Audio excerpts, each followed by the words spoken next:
In the dark mists of prehistory, the turbulent waters that sweep the coastline of Japan divided the scattered islands from the Asian mainland. Later, like a magic carpet, these same seas carried art and architecture, scholars and warriors, the teachings of Buddha and Confucius, from China and Korea to the island empire. Conscious borrowers, the Japanese skillfully transformed foreign ideas into ways and objects which were uniquely their own. Their early political system was patterned after that of China, but power gradually shifted from the emperor to the shoguns.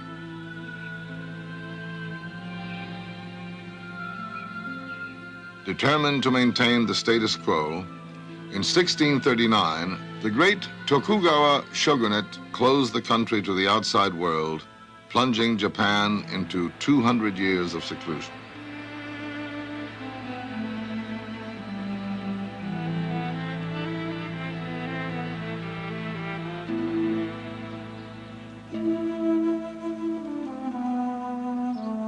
During the centuries of isolation, while Japan enjoyed peace and stability, an exquisite, refined aesthetic developed. In the West, modern science rushed forward, world commerce expanded dramatically, and the Industrial Revolution began. But in Japan, it was as if time stood still.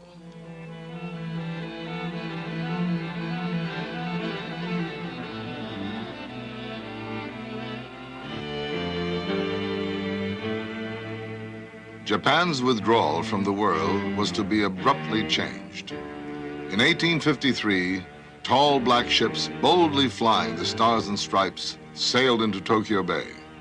A shiver of fear ran through the empire as temple bells rang out the alarm. Along the rugged shore, samurai made a great show of strength against a backdrop of antiquated cannon, and miles of curtain were rigged to hide the inadequacy of defenses from the foreigner's eyes.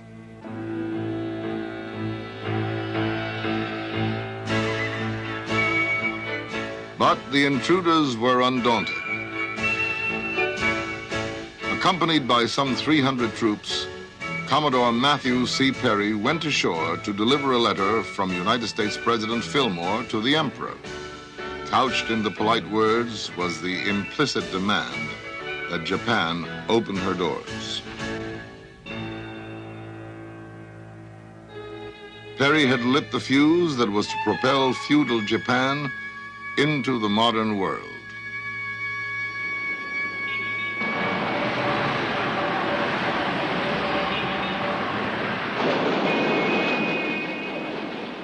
In just 100 years, this country has transformed itself from an isolated feudal state into one of the greatest industrial societies on earth, a nation whose gross national product is third in the entire world. Yet with all its 20th century vitality, with its fervent adoption of contemporary modes, the Japanese remain resolutely Japanese.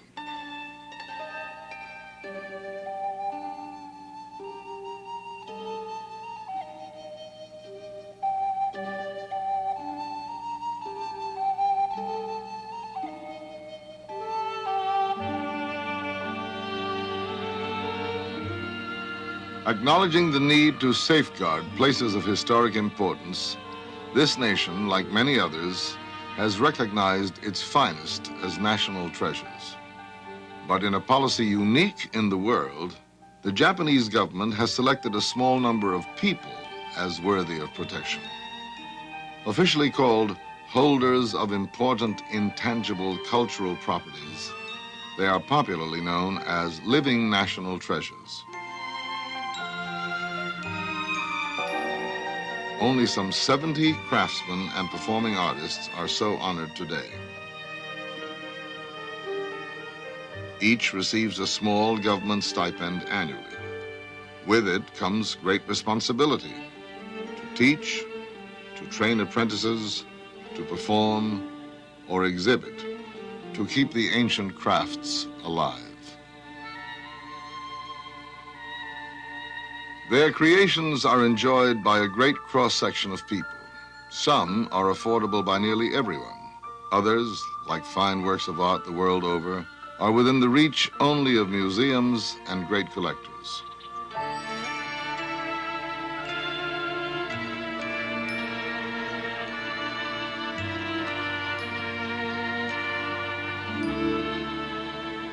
Toyozo Arakawa, 87 years old, was named a living treasure for his mastery of a craft whose history stretches back thousands of years to Japan's Stone Age. In 1930, exploring deep in the rolling hills of central Japan, Arakawa discovered the ruins of a 300-year-old kiln.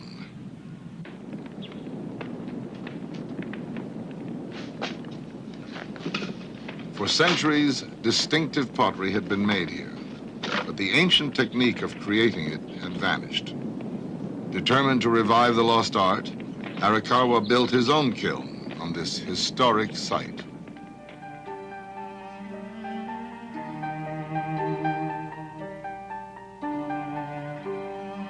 Struggling for years to reproduce the old glazes and textures, he eventually triumphed, crafting works of black seto and shino ware said to surpass those of earlier times.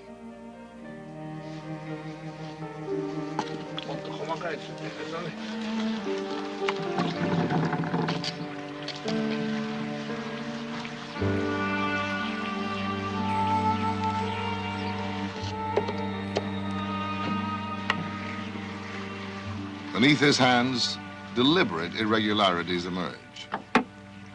He says, if you put too much effort into it and get too concerned about technique, the work is all the worse for it. The wheel just turns naturally of itself, and the hands move, and somehow a bowl is made. His preference for understated beauty is closely associated with Zen Buddhism, as is the tea ceremony.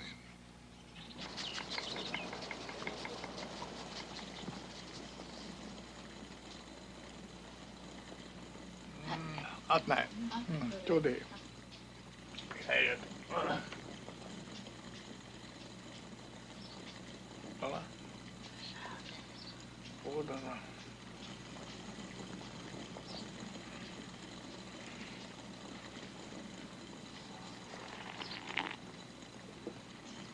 Called the Way of Tea, it was used by monks as a means of contemplation. Its function has shifted from the religious to the social, but its qualities of serenity, simplicity, and naturalness endure at the heart of the finest Japanese craftsmanship.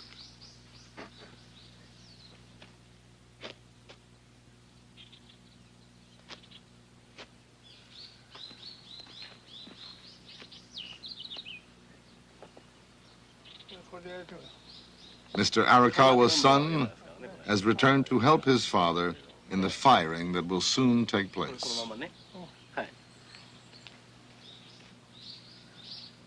It is the special combination of natural glazes and white clay that will fuse to create Arakawa's famed shino ware.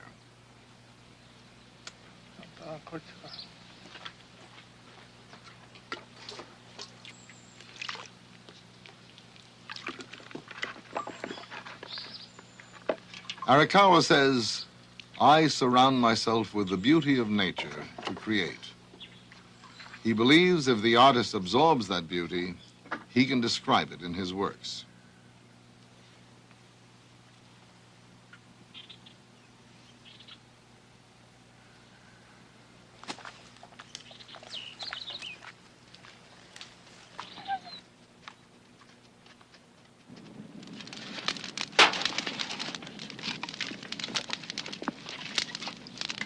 Half underground, his kiln is built to catch the natural drafts that sweep the hillside.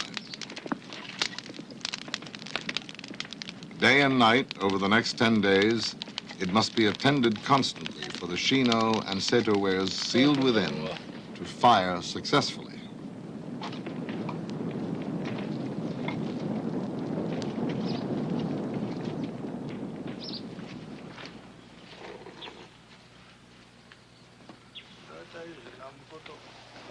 This is the crucial moment when Arakawa must judge if the Seto has matured. これは何か頼んだやつあれ茶はちょっとも違うの前はキセトや Only after he quenches the tea bowl in cold water will he know if the lustrous black glaze has oxidized properly.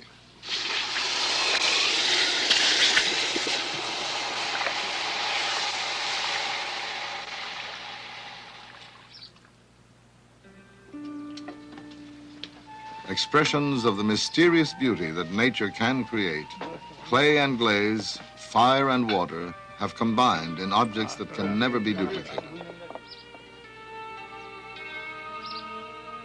Arakawa says he makes them for his own study, though each will sell for thousands of dollars. But it is the spirit of their maker and of the potters who created here centuries before him that gives the works bearing the mark of Arakawa their true and lasting value.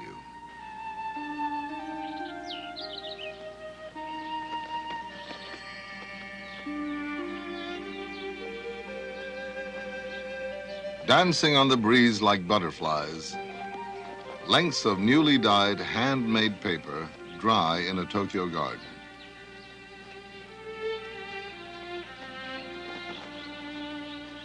Layer upon layer, they will be applied to the evocative, somehow mystical dolls crafted by Juzo Kagoshima.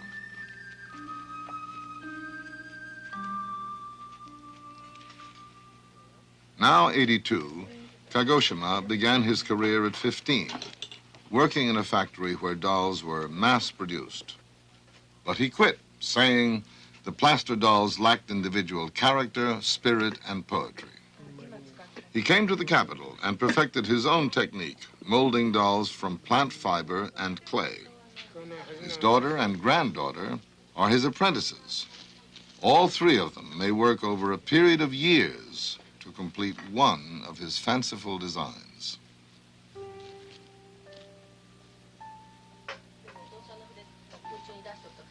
The doll-making tradition he follows reaches across 4,000 years of Japanese history.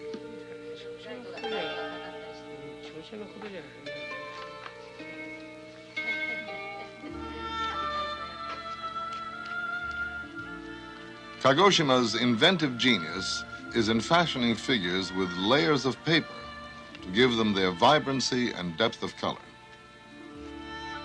Piece by piece, tiny bits of paper are applied with a gluey, starch-like substance.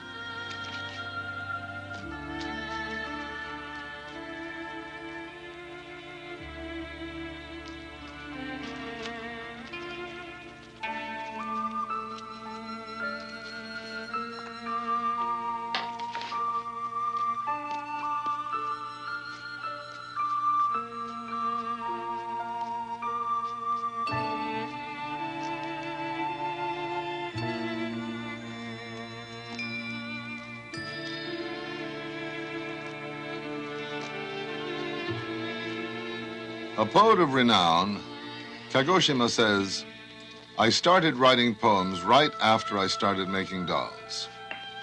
At first sight, dolls and poems may seem different, but the difference between them is just material." Written in a fixed form of Japanese verse, one of his poems translates, "In this complex world, I devote myself to the making of dolls, hoping they may turn out to be gentle and contented."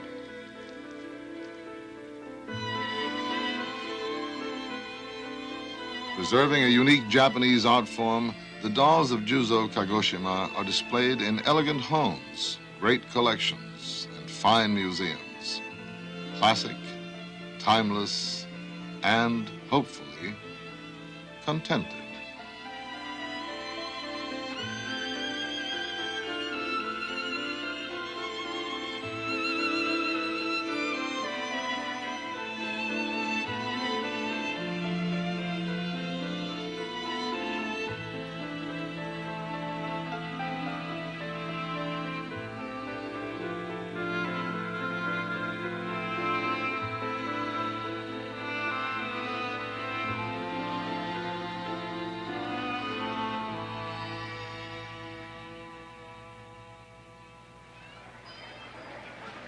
During Japan's long period of isolation, an urban merchant class arose. To relax, hard-working businessmen gathered in the lively amusement quarters of the cities. Here in Osaka's Dotonbori district, a rich theatrical tradition began that still lives 300 years later.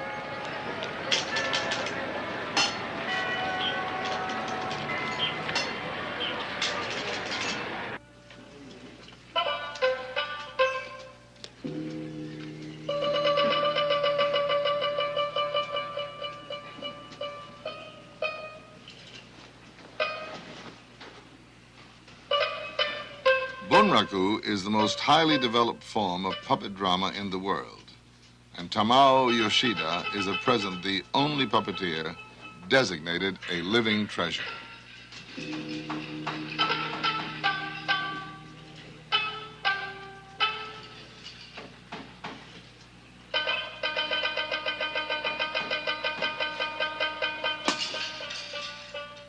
In this theater, where dolls of wood and cloth portray human life, Yoshida says, it is the artistry of revealing the hara, the inner center of emotion and spirit, that the chief puppeteer wants to attain. 3 men are required to manipulate the heavy dolls that portray the main characters. Only the face of the head puppeteer can be seen. Dressed and hooded in black, his 2 assistants are accepted by the audience as invisible. This play tells of a samurai who seeks to avenge his father's murder.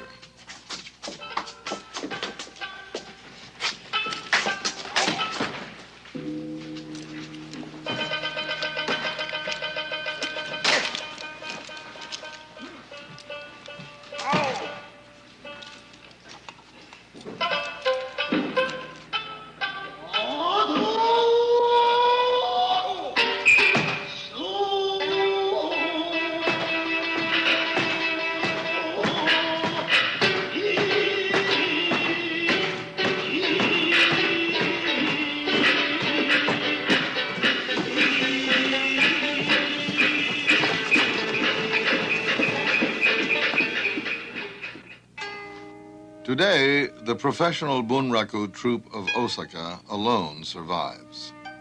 But in the early days of the Tokugawa shogunate, there were many. Companies were summoned by emperors and shoguns for performances and honors. As Shakespeare and Molière wrote for the actors of Europe, the leading playwrights of Japan wrote for the puppets of Bunraku. It is said that the puppets, having no personalities of their own, can attain a pure intensity no actor could match.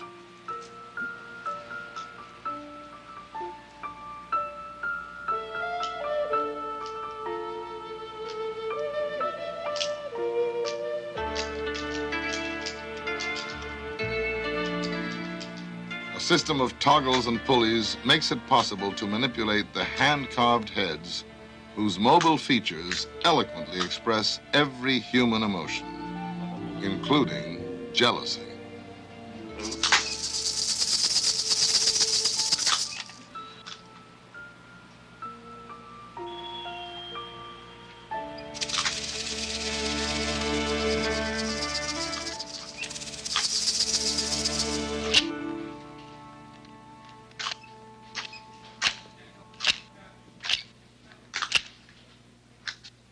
Tamao Yoshida entered the world of Bunraku at 14.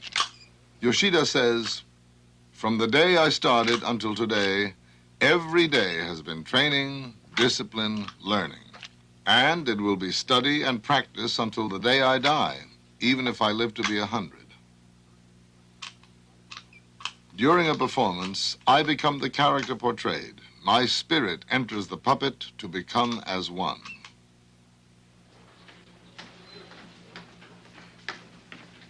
Now 62, he has 3 apprentices.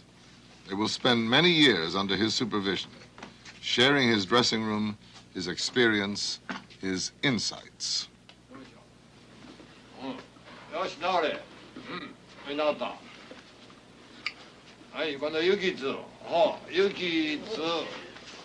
When Yoshida retires or dies, His second apprentice will take his name. Yoshida says, to surpass your master pays the debt of what he gave you.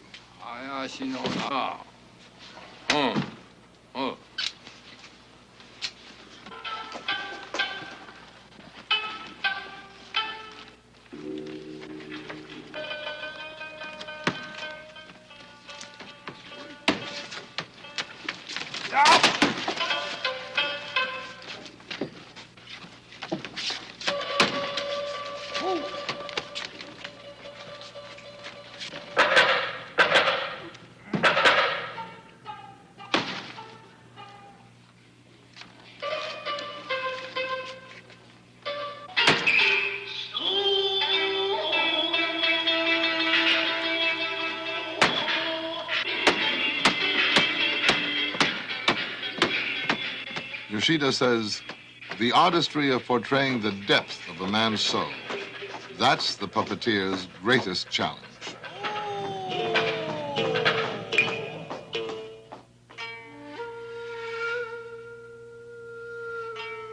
Izumo, departing clouds.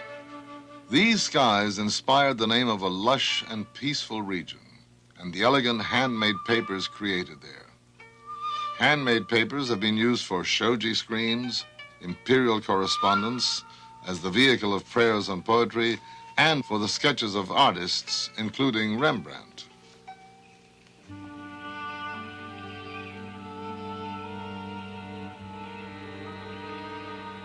For perhaps 1,000 years, handmade papers have been crafted in this valley.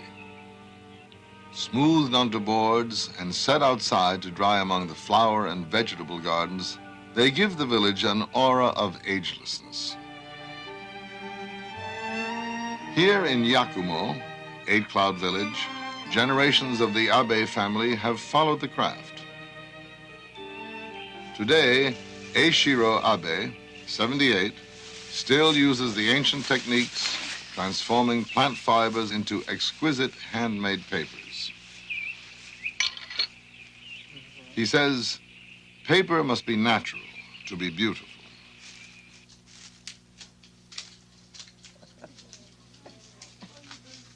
The process begins by obtaining the inner bark of saplings. After soaking in a nearby pond, the fibers are boiled in soda ash to soften and bleach them, then rinsed in well water. One of the village ladies has worked for Abe for 50 years, others for 20 and 30 years.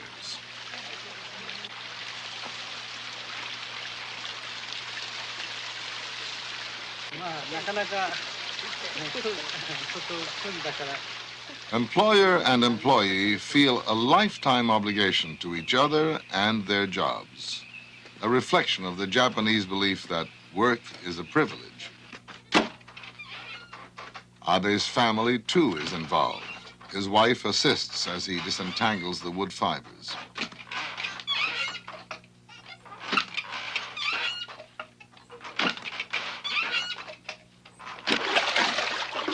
A vegetable starch mixed with the wood pulp and water will allow the bark fibers to distribute uniformly and prevent the individual sheets of paper from adhering to each other.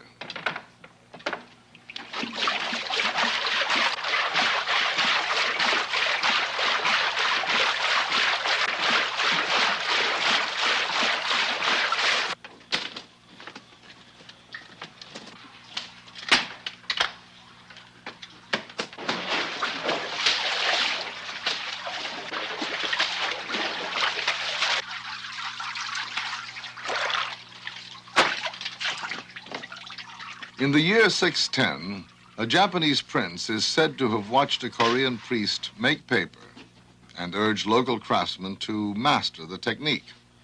13 centuries later, Mr. Abe continues to refine the method adopted by his countrymen.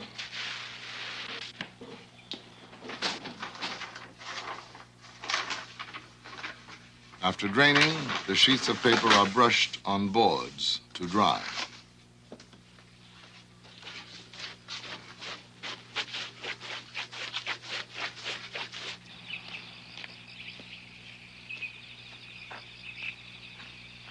Abe's works have been appreciated in international exhibitions from Tokyo to Paris and New York. But he is one of a declining number of craftsmen still producing handmade paper.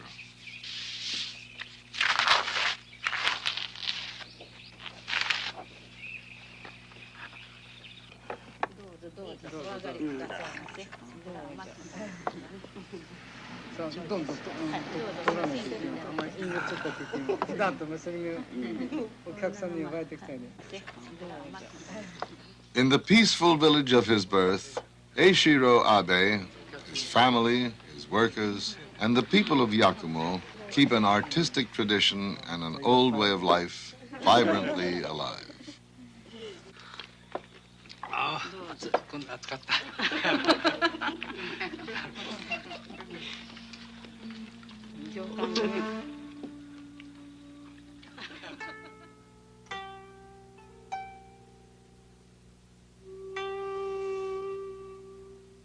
"11 centuries ago, the harp-like sounds of the koto drifted across the seas from China to become the music of the Japanese court. As Japan's arts flourished during the peaceful years of isolation, the koto created a music of unprecedented popularity. Its playing became an accomplishment for the daughters of the rich commercial class, as well as the nobility. Born to a samurai family, Fumiko Yonekawa began her musical education at age 3. Now 86, she has been teaching koto since 1917. はい、それからさあくら大きい声で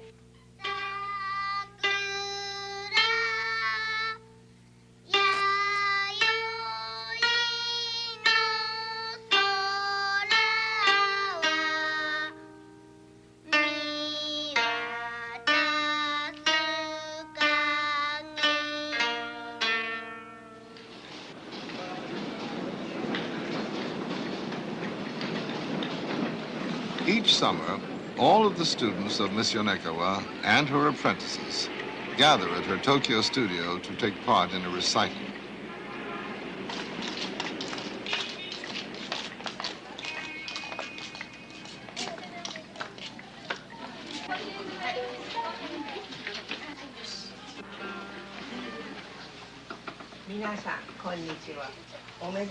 Miss Yonekawa presides over the long day.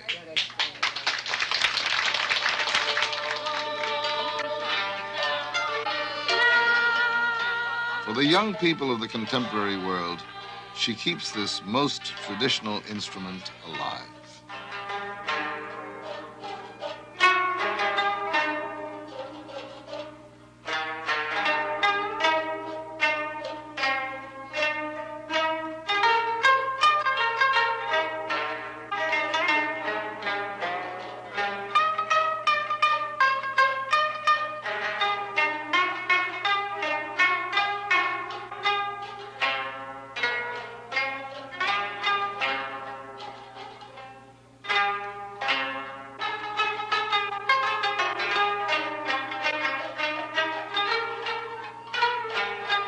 Through the hands of this woman, in an age when even Japan turns from the traditional to rock and roll, the music of a more graceful era resonates from the past into the present, and through her students will resound into the future.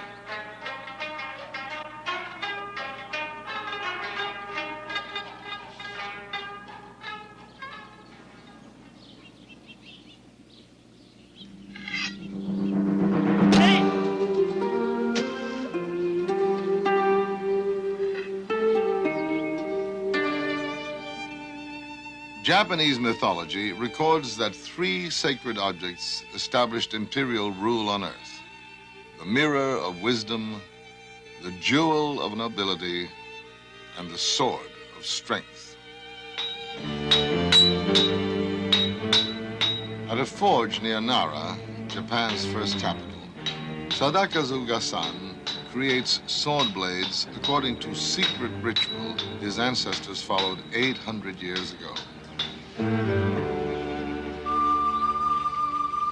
A son and grandson of masters who made swords for emperors and princes, Gasan formally took his grandfather's name in a ceremony at this Shinto shrine on Mount Miwa. Later, he built his house and forge at the foot of the mountain.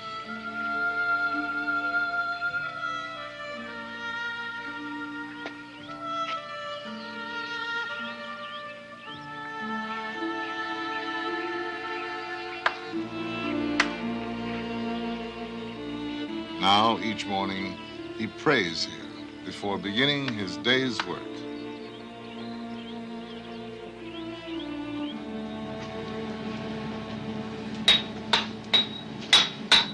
Apprentices assist in the repeated pounding, heating, and tempering that gradually transform a clump of raw metal into a fine cutting blade.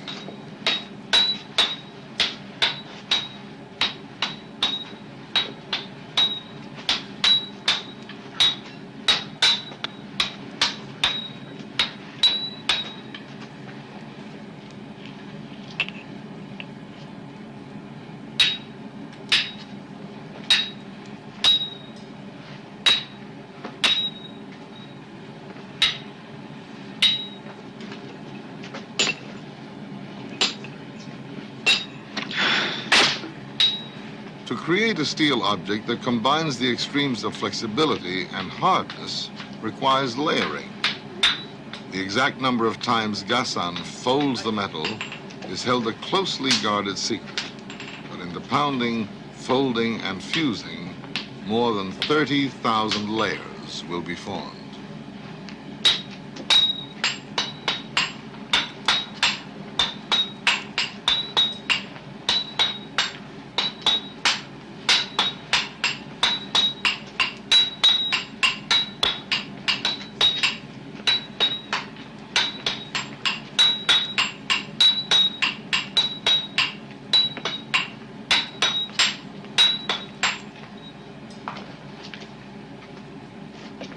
When the blade has been shaped and ground to remove imperfections, Gasan applies clay, carbon, and whetstone powder to the surface to harden the cutting edge.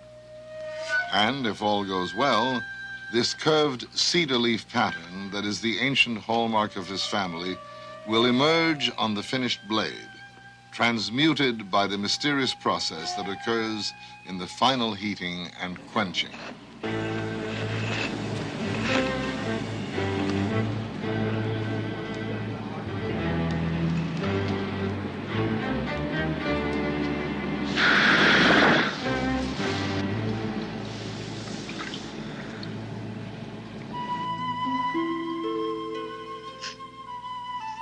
The sword was once considered the soul of the samurai.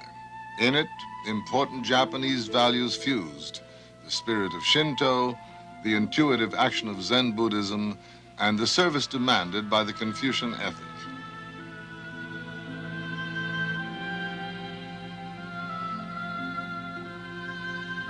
Today, the swords of Gasan are appreciated in the timeless Japanese response to beauty.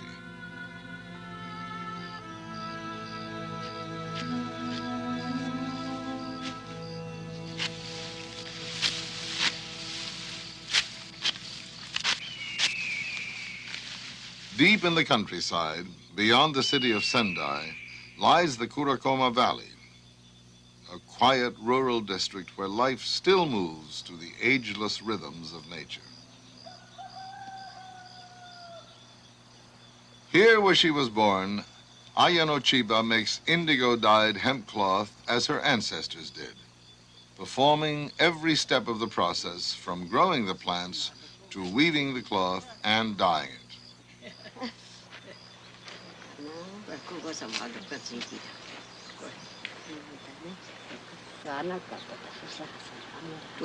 Now nearly 90, she still plants her indigo each April and covers it with straw for protection.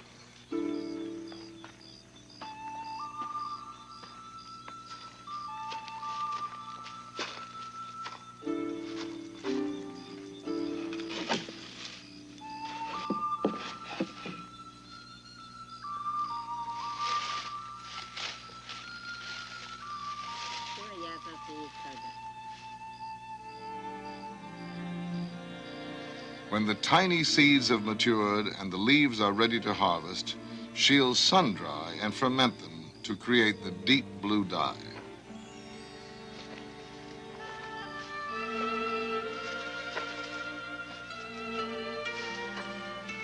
In August, she'll strip the hemp and cook the fibers, then spin them into thread. Probably the only one left who performs the entire weaving and dyeing procedure these days. She and her daughter can spin just enough thread to weave 4 or 5 bolts of kimono cloth a year.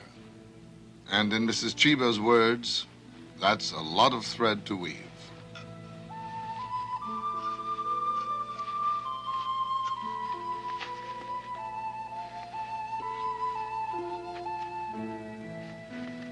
A cheerful person by nature, she seems happiest here. Her days at the loom began when she was only 14 years old. These days, she says she awakens at 4 a.m. and just waits for morning's first light so she can begin weaving.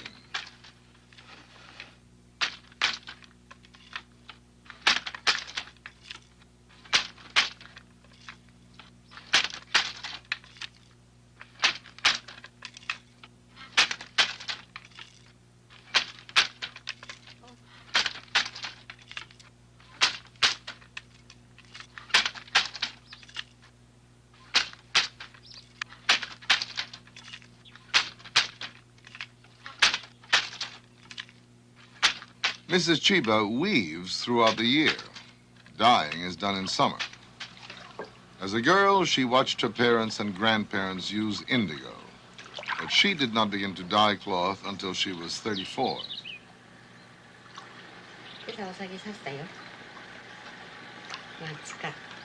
Today, her 60-year-old daughter is her apprentice, and her great-great-grandson watches them.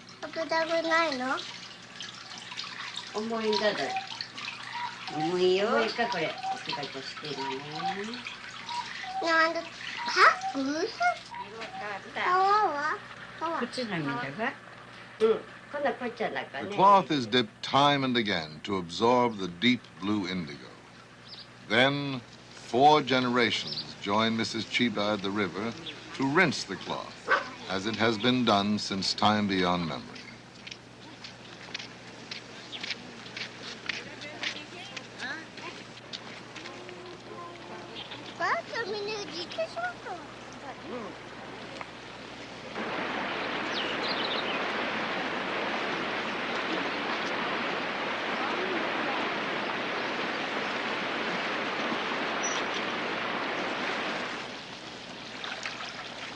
When properly rinsed, Mrs. Chiba's fabric will be color fast.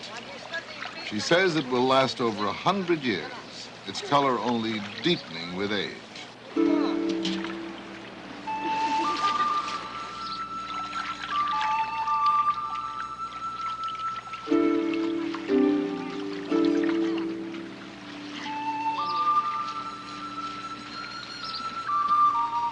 Just as in the old days, says Mrs. Chiba, just as in the old days.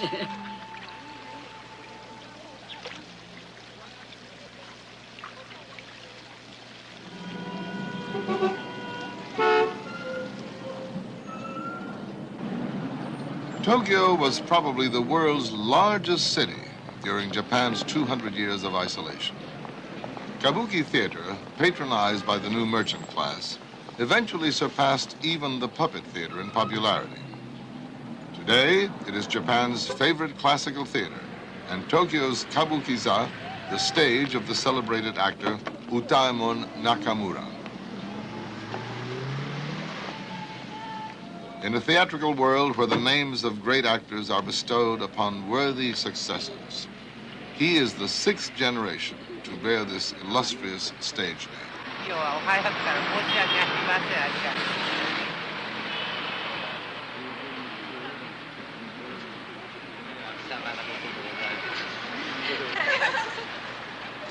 Son of a noted actor, he entered the demanding world of kabuki when he was only 5 years old.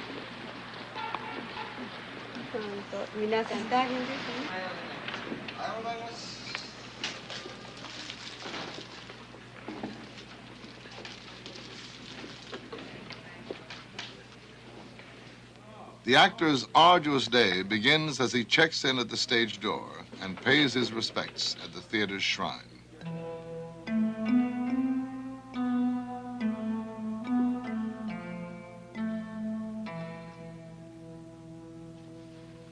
Kabuki dates from an entertainment begun by a priestess at the turn of the 17th century. But the shogunate feared the effect of the performances on the morality of audiences. In 1629, attempting to protect public morals, the government banned kabuki performances by women. From that time, all kabuki parts have been played by males.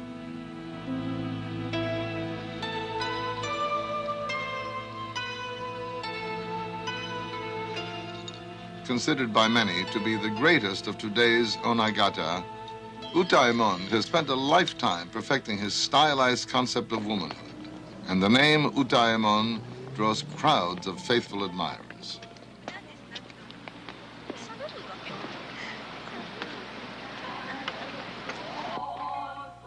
Now 64 years old, Utaemon believes female impersonation is not merely imitation of woman and her behavior, but stresses the essential nature and beauty of which women themselves are not fully aware.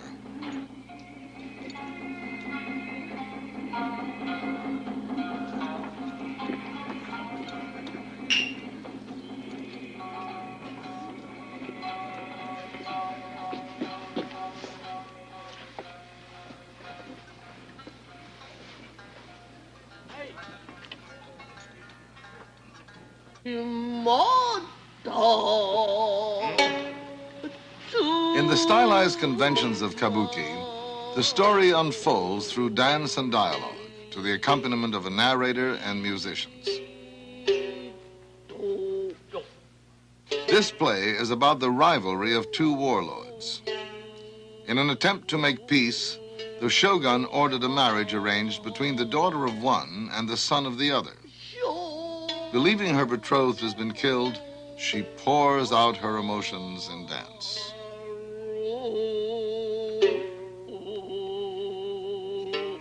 But the fiancée is alive, posing as a gardener in her father's household. She falls in love with him and is overcome when she discovers his true identity.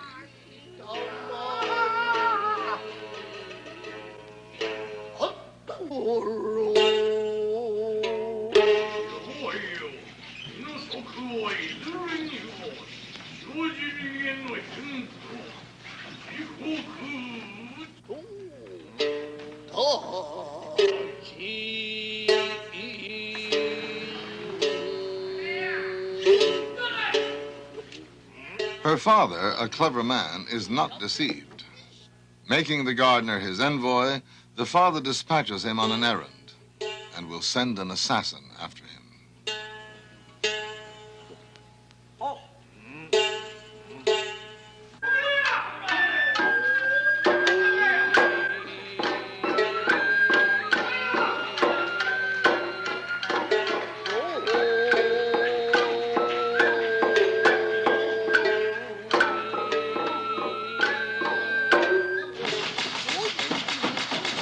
Like many kabuki plays, this was originally written for bunraku, and the actors' movements pay homage to the puppets.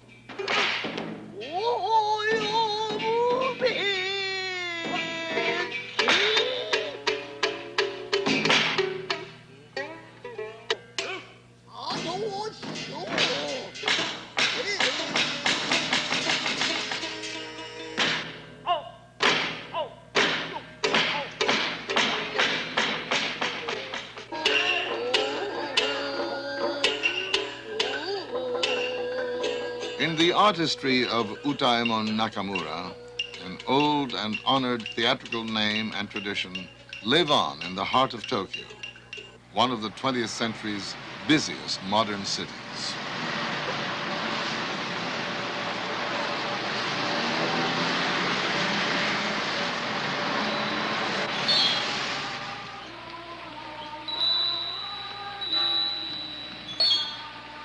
Only 30 miles from Tokyo's hectic streets, the parishioners of Noninji Temple gather on a day the ancient Buddhist almanac declares to be auspicious.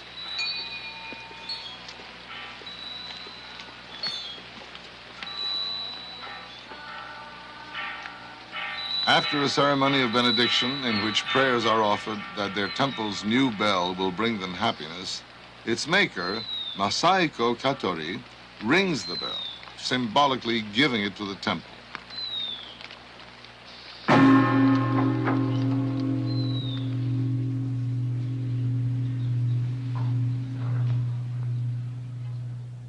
The bell, like all those of Katori's creation, was forged in Takaoka, a busy industrial city that is the home of Japan's largest foundry for handmade metal works.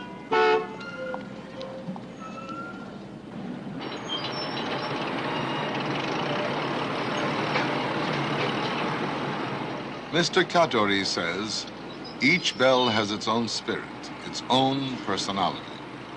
Working from his original design, he carves scenes from the life of Buddha into a section of the mold from which a new bell will be cast. These sections of outer mold are formed of clay, encased in iron shells, and eventually joined together. Then they are lowered over the inner mold.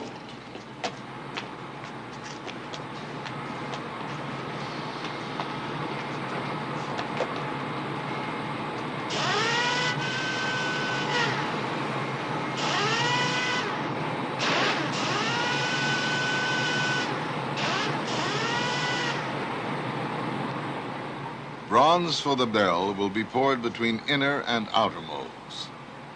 Priests from the temple that has commissioned it are here to pray for the creation of a bell whose sound will bring peace of mind to the listener.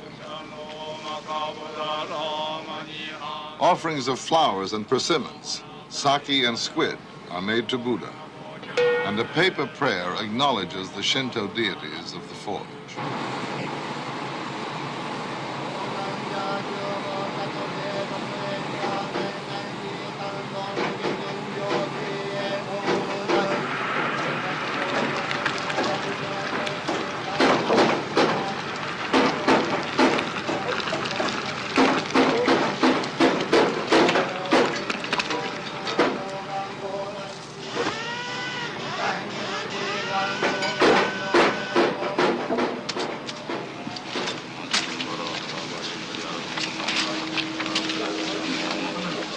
Copper plates bearing the names of parishioners who have made donations and prayers written on paper are added to become part of the bell.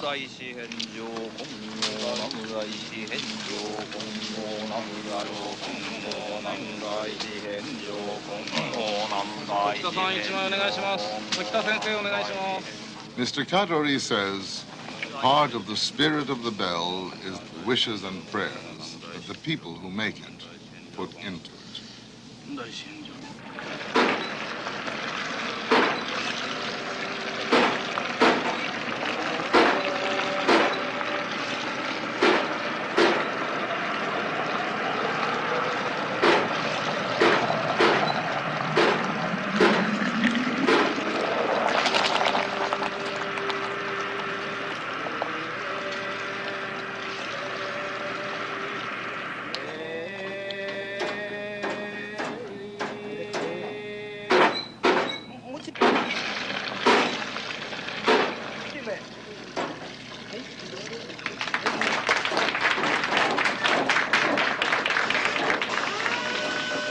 Now the bell must cool for 12 hours before it can be determined if the casting has been successful.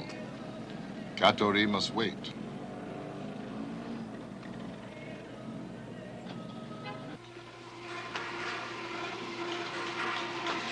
In early morning, he returns to the forge. By tradition, the bell will be rung only once to test it before it is hung at the temple that commissioned it. But first, clinging bits of clay are removed. Mr. Katori says the most difficult thing in the creation of a bell is finding the right form. His experience is that a beautiful shape gives a beautiful tone.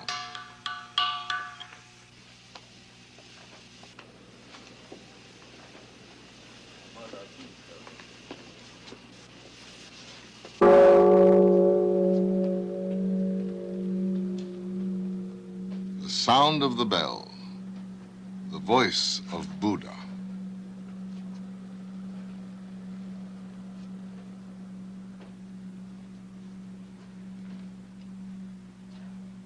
This is Mr. Katori's 96th bell. Others ring out from Japan's most revered temples, foreign lands, and Hiroshima, where the peace bell was his personal gift to the city and the world. The voices of his bells carry his hopes for peace over the earth.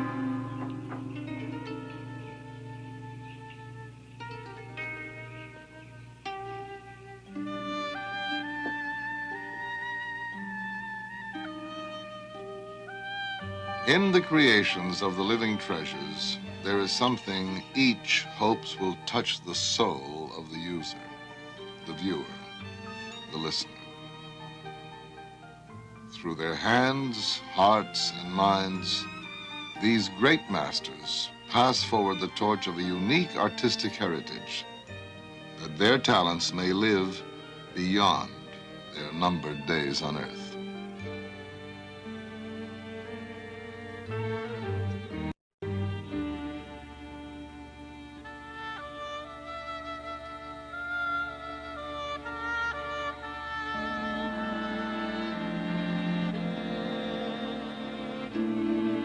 Ayano Chiba was one of the original living treasures of Japan.